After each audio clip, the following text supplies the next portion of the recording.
भोपाल का बहुचर्चित रेप और ब्लैकमेलिंग केस फिर से चर्चाओं में है। राष्ट्रीय महिला आयोग ने इसे लेकर रिपोर्ट सामने आई है। इस केस के दायरे को और विस्तार दिया गया है इसमें, जिसमें ड्रग तस्करी, विदेशी फंडिंग का एंगल भी जुड़ चुका है। बीजेपी नए खुलासों के चलते आक्रामक है, तो कांग्रेस आयोग की रिपोर्ट पर कुछ सवाल पूछ रही है। एक रिपोर्ट आप देखें।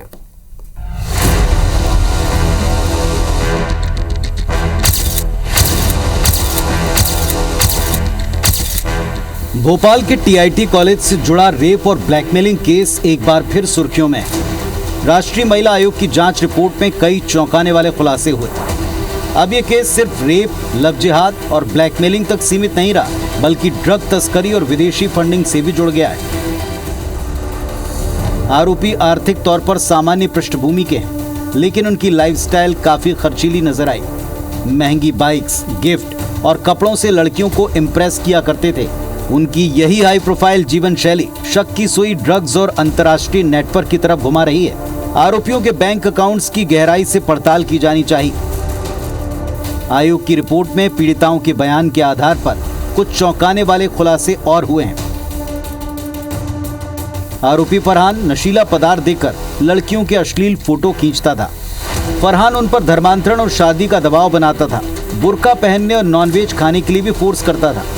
पूजा पाठ करने से मना करता था। इसके अलावा टीआईटी कॉलेज में मुस्लिम छात्र छात्राओं को विशेष सुविधा दी जाने की बात भी सामने आई। उन्हें नमाज पढ़ने के लिए कॉलेज बाकायदा बस मुहैया करवाता था। मुस्लिम छात्राएं कॉलेज में भी नमाज पढ़ा करती थी, जबकि दूसरे धर्म की छात्राओं को स्कार्फ पहनने तक पर जुर्माना लग जाया करता था।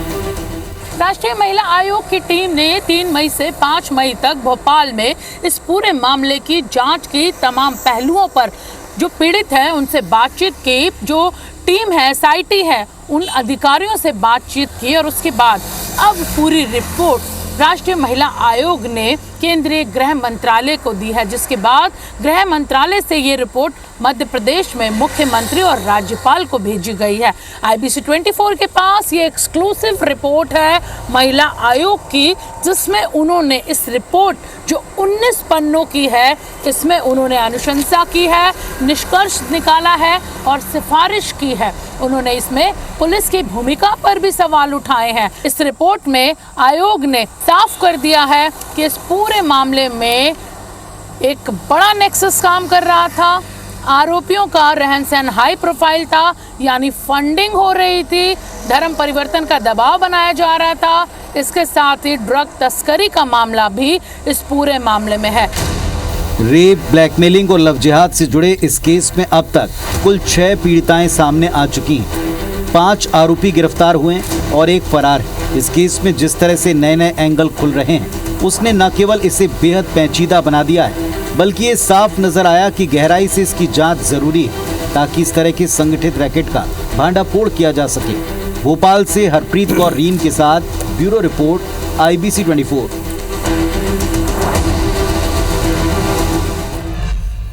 रायगढ़ के पचधारी डैम में नहाने गई एक युवती के साथ गैंगरेप का मामला सामने आया।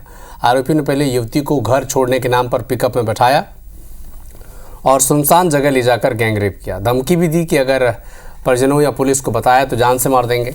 डरी सहमी युवती घर पहुंची, दादी को घटना की जानकारी दी और इसके बाद महिला थाने में शिकायत की गई। रिपोर्ट दर्ज होने के बाद चारों आरोपियों को हिरासत में लिया गया है।